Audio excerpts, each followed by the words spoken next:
오늘은 교육국 교사 헌신 예배로 드립니다. 이 자리에 오신 모든 선생님들과 또 믿음으로 이 자리에 나오신 모든 성도 여러분의 삶 가운데 하나님의 은혜와 평안이 넘치기를 주님의 이름으로 축복합니다. 특별히 예수님을 닮아 살아가는 삶을 통해 예수님의 진정한 제자가 되고 또 예수님의 제자를 키워내는 복된 삶을 살아내는 우리 선생님들과 모든 성도 여러분들 되시기를 주님의 이름으로 다시 한 번 더 축복을 드립니다. 제가 감명 깊게 본 영화가 몇 편이 있는데요. 그 중에 한 편을 제가 좀 소개를 해드리려고 합니다. 영화의 제목은 블랙이라는 영화입니다. 영화를 간단히 좀 소개를 해드리면 이렇습니다. 인도에 사는 영국계 인도인 상류층 집안에 미셸이라는 여자아이가 있었습니다. 그런데 이 미셸이라는 여자아이는 2살 때 열병을 앓아서 그 눈도 그리고 귀도 모두 장애가 생겨서 언어를 배울 수도 말을 할 수도 없는 상태가 됩니다. 그래서 사실 이 미셸의 부모님은 이 아이를 포기하려고 생각을 했었습니다. 그러다가 계속해서 수소문해서 좋은 선생님을 찾다가 사하이 선생님이라는 분을 만나게 돼요. 그런데 이 사하이 선생님도 사실은 눈이 좀 좋지 않았고 30년 동안 교육을 해왔지만 가정교육을 해왔지만 제대로 존경받지도 못하는 그런 삶을 삽니다. 그래서 누가 봐도 좀 술주정뱅이 같은 그런 모습으로 이 미셸의 부모님 앞에 나타나게 돼요. 하지만 이 사하이 선생님은 그런 자신의 모습에도 불구하고 부모님들과 잘 이야기를 하면서 이 미셸에게 빛을 알려주기 위해 기꺼이 이 미셸을 가르치게 됩니다. 선생님의 교육 방법은 일반적이지는 않았습니다. 다소 좀 과격하기도 했고요. 또 괴상한 교육 방식이었기 때문에 부모님들은 신뢰를 하지 못하고 사실 조금 어려워했던 부분들이 있습니다. 그러나 이 구제불능에 언제 수용소로 끌려갈지 모르는 삶을 살던 미셸이 이 선생님의 교육을 통해 조금씩 변화되는 것을 보면서 불가능을 가능케 하는 것이 무엇인지 깨달으며 사하이 선생님을 다시 신뢰하게 됩니다. 이렇게 좋은 관계를 유지하면서 미셸과 사하이 선생님의 관계도 단순히 교사와 또 학생의 관계가 아닌 인생의 동반자로 발전하게 됩니다. 여러분 오해하지 않으셔야 됩니다. 부부로 발전했다는 얘기는 아닙니다. 네, 어쨌든 이제 이 미셸과 선생님이 좋은 관계를 유지하며 어엿하게 미셸이 성장을 하게 돼요. 그리고 미셸이 자기가 원하는 명문 대학교에 들어가게 됩니다. 그런데 앞서 말씀드렸듯이 미셸이라는 이 청년이요, 들을 수도 없고 말을 할 수도 없었기 때문에 이 대학에 모든 수업들을 따라갈 수가 없어서 계속해서 낙제하는 그런 상황도 생기게 됩니다. 그러면서 자연스럽게 재학 기간도 길어지게 되는 거죠. 그런데 설상가상으로 이 사하이 선생님이 노환과 함께 알츠하이머병에 걸리게 되면서 기억을 점점 잃어가요. 결국 사하이 선생님은 자신의 그런 처지를 알고 이 미셸이라는 이 청년에게 점자로 어둠이 너를 덮치려고 할 것이지만 너는 빛으로 나아가야 한다라는 편지를 한 장 써놓고 이 미셸의 곁을 떠나게 됩니다. 하루아침에 모든 것을 혼자서 극복해야 하는 처지에 놓인 미셸이지만 그녀는 결국 포기하지 않고 40살이 되던 해에 대학교를 졸업하고 대학생 그 연설에서 연설을 하게 됩니다. 그리고 졸업 가운을 입고 알츠하이머병에 걸려있는 사하이 선생님을 찾아가게 돼요. 이 알츠하이머로 인해 아무것도 기억할 수 없는 사하이 선생님은 이 미셸이 와서 자신이 처음 가르쳐준 물이라는 단어를 입에 대고 말함으로써 미셸을 기억해내게 됩니다. 그리고는 미셸의 대학 졸업을 축하한다는 듯한 춤사위를 추면서 영화가 이렇게 암전이 돼요. 그리고 얼마 뒤에 사하이 선생님은 숨을 거뒀고 미셸은 선생님의 장례 행렬에 참여하여 그를 추억하면서 이 영화가 마무리가 됩니다. 이 영화를 보면서 그저 그런 스토리 같은 느낌이 드셨을 거예요. 아마 헬렌 켈러와 앤 설리번 선생님의 이야기일 수도 있겠다라는 마음을 가지셨을 겁니다. 그런데 사실 저는 이 영화를 보면서 내용에도 감명이 깊었지만 그것보다 더 감동되었던 것은 사하이 선생님의 모습이었습니다. 들을 수도 없고 말도 할 수 없는 미셸에게 때로는 과격한 모습을 보이기도 했지만 그 모습을 보면서 여전히 참고 인내하고 알려주고 기다려주는 사하이 선생님의 모습이 너무나 감명 깊었습니다. 그러면서 깨달은 것은 곧 한 사람의 교사가 가지는 역할이 얼마나 중요한지를 다시 한번 생각해 보게 되었습니다. 그래서 오늘 여름 사역을 준비하며 교사 헌신 예배로 예배를 드리는 우리 선생님들께, 그리고 이 자리에 계신 모든 성도님들께 사도 바울의 권면을 통해 몇 가지 권면을 좀 드리고자 합니다. 나는 교사가 아닌데 굳이 들어야 하냐 생각하지 마시고 오늘 말씀을 통해 내 자녀를, 손주를 어떻게 대해야 할지 배울 수 있는 그런 교훈의 시간이 되시기를 주님의 이름으로 축복합니다. 자, 그러면 오늘 사도 바울이 우리에게 무엇을 이야기하고 있습니까? 오늘 본문의 말씀을 다시 한번 같이 읽도록 하겠습니다. 우리 같이 읽겠습니다. 네, 본문 말씀. 나를 본받는 자가 되라. 아멘. 오늘 본문에서 사용하는 본받는 자의 헬라어는 미메오마이라는 단어를 사용을 해요. 그래서 흉내내다라는 단어, 의미를 가지고 있습니다. 즉 사도 바울이 이야기하는 것은 예수 그리스도를 흉내내라는 것을 이야기하는 것이죠. 그러면 우리가 흉내내야 하는, 사도 바울이 우리에게 권면하는 예수님을 흉내내야 되는 그 모습은 과연 무엇일까요? 첫 번째로 우리가 배워야 할 예수님의 모습은 인내를 배워야 합니다. 예수님의 인내에 대해서 몇 가지 의미가 있어요. 그러나 우리가 배워야 할 인내는 교사 자신을 위한 인내를 배우라라는 것입니다. 예수님의 사역을 보면 예수님은 사역을 시작하기 전까지 굉장히 오래 기다리셨어요. 이미 12살의 어린 소년이 제사장들과 변론합니다. 그런데 그 변론을 듣고 제사장들과 그 무리들이 이렇게 이야기를 하죠. 누가복음 2장 47절입니다. 듣는 자가 다 그 지혜와 대답을 놀랍게 여기더라. 이미 회당 안에 있는 제사장들보다 12살의 어린 예수님의 말씀이 더 능력이 있었다는 것이죠. 그런데 예수님은 하나님이 일하실 때까지 기다리셨다라는 거예요. 교사들에게도 이런 인내가 있어야 합니다. 연초에 반배정표를 받으시고 또 아이들 이름을 이렇게 살펴보면서 수많은 다짐을 하며 시작하셨을 겁니다. 잘 지내봐야지, 잘 가르쳐야지, 아이들과 행복하게 1년을 보내야지. 그런데 이런 다짐들이 단 몇 주 만에 아마 이게 맞나 싶은 생각을 하시게 되셨을 거예요. 왜 그럴까? 우리가 변화되는 기다림이 있어야 하는데 우리가 아이들을 변화시키려고 하기 때문입니다.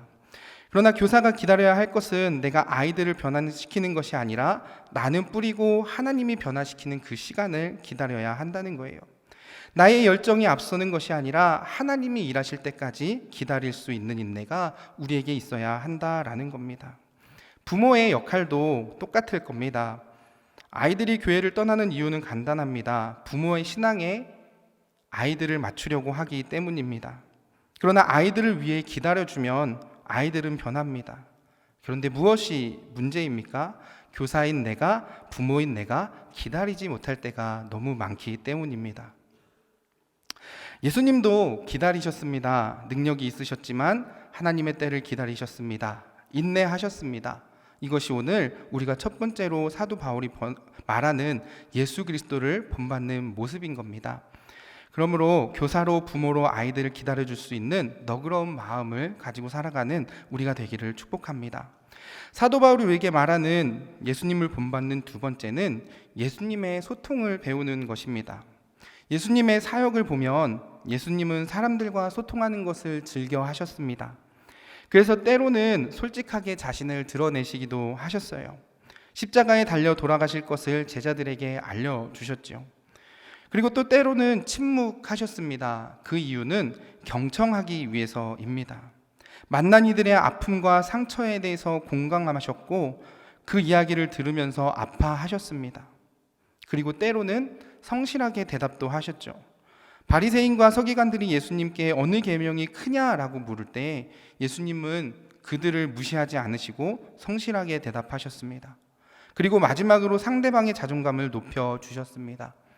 식사를 준비하기에 바빴던 마르다의 자존감을 높여주셨고 아이들을 데리고 오는 부모님들의 자존감을 높여주셨습니다. 그렇습니다. 교사가, 부모가 예수님으로부터 배워야 할 것은 다름 아닌 소통입니다. 그런데 안타깝게도 소통할 곳이 우리 아이들에게는 없습니다. 제 이야기를 잠깐 드리자면 저는 17살 때 부모님 곁을 떠났습니다. 시골 사람만 사용하는 전문 용어 중에 시내라고 하는 단어가 있죠. 저희 집은 시골이었고 제가 시내로 유학을 하는 바람에 17살 때부터 부모님과 떨어져 지냈습니다.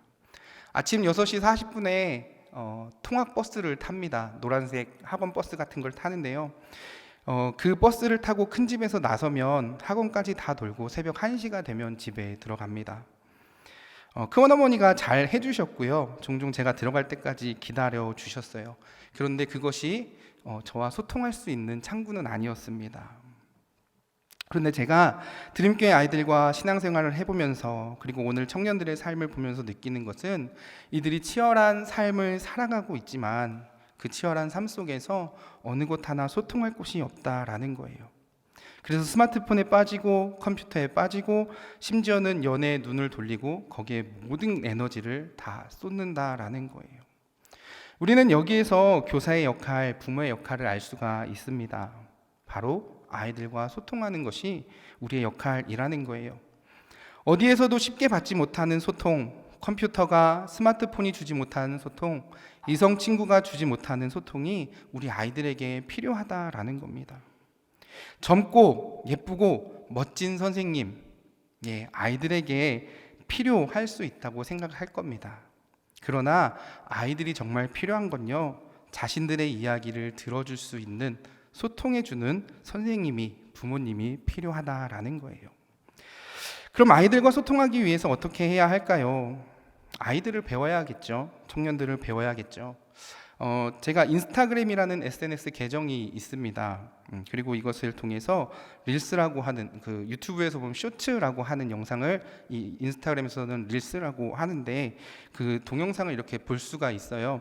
그런데 인스타그램으로 이 드림교회 아이들과 몇 명이 친구가 되어 있는데 한 아이 영상을 우연찮게 봤습니다. 그런데 너무 재미있었어요. 왜 그랬냐 하면 그 릴스에서 이렇게 따라 추는 춤들이 있습니다. 몇 가지 유행하는 춤들이 있는데 그 친구가 그 춤을 추고 있는 거예요.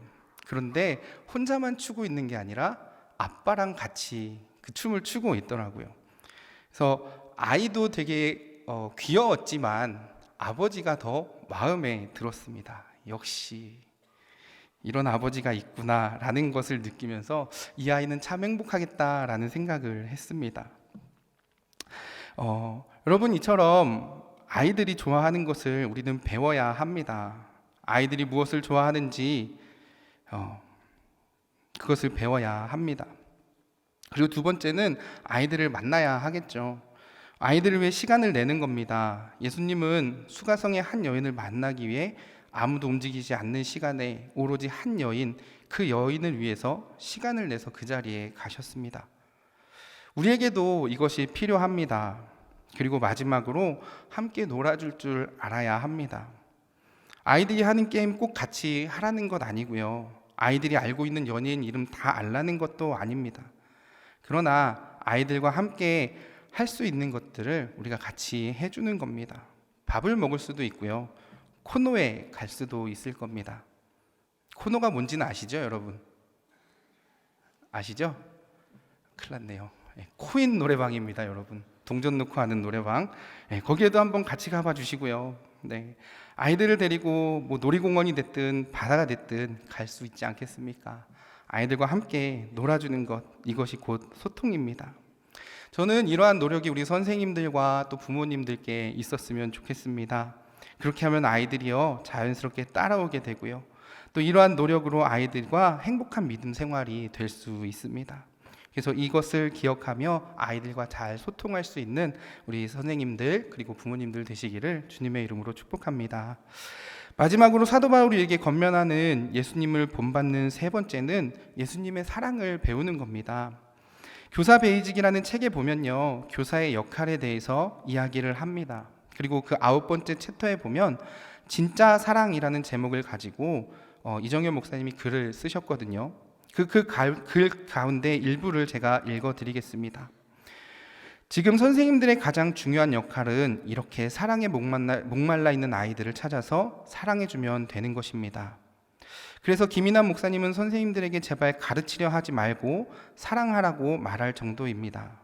아이들이 지금 원하고 있는 것도 지식이 아닌 사랑이라고 합니다. 교사의 사명은 내가 아는 것을 가르치는 지식 전달자가 아니라 삶으로 보여주는 사랑의 전달자라고 말합니다. 예수님의 사역을 보면 예수님의 사역은 지식을 전달하고자 하시는 것이 아니지 않습니까? 예수님의 사역은 사랑을 보여주는 것이었습니다. 마태, 마가, 누가복음에 비슷한 내용이 기록되어 있죠. 예수님께서 마태의 집에 앉아서 음식을 잡수실 때에 그 같이 음식을 먹었던 사람들은 누구입니까? 세리와 죄인들이 와서 예수님과 함께 식사를 합니다. 그런데 예수님이 이때 무엇을 이들에게 가르치셨을까요? 지식을 가르치셨을까요? 내가 알고 있는 어떤 것들을 가르쳤을까요? 그렇지 않습니다. 오히려 몸소 사랑을 알려주셨지요. 무엇이 진짜 하나님의 뜻인지를 알려주신 겁니다. 그렇습니다. 교사가 그리고 부모가 배워서 알려주어야 하는 복음은 주입식 복음이 아니라는 거예요. 삶으로 살아내는 겁니다. 하나님을 사랑하고 이웃을 사랑하라고 하신 예수님의 율법의 완성을 이루어가는 것입니다. 아마 저에게 교사 권면을 받으셨던 선생님들은 기억하실 겁니다. 목사님 이제 제가 올해까지만 교사를 하고 못하겠어요. 저는 이제 나이도 많고요. 이렇게 말씀을 하시는 분들에게 제가 그렇게 말씀을 드렸어요. 선생님 괜찮습니다. 그냥 같이 살아주시기만 하세요. 같이 있어주시기만 하세요. 그것이 우리가 해야 될 일입니다. 교사는, 부모는 답이 될 수 없지만 함께 살아가며 내가 받은 사랑을 삶으로 보여주고 알려주는 것이 교사입니다. 그리고 그것이 곧 부모입니다. 그래서 교사는, 부모는 예수님의 사랑을 배워야 하는 것입니다. 삶으로 사랑을 보여주신 예수님을 닮아 살아가는 선생님들, 그리고 오늘 이 자리에 모인 모든 부모님들, 할아버지, 할머니들 되시기를 주님의 이름으로 축복합니다.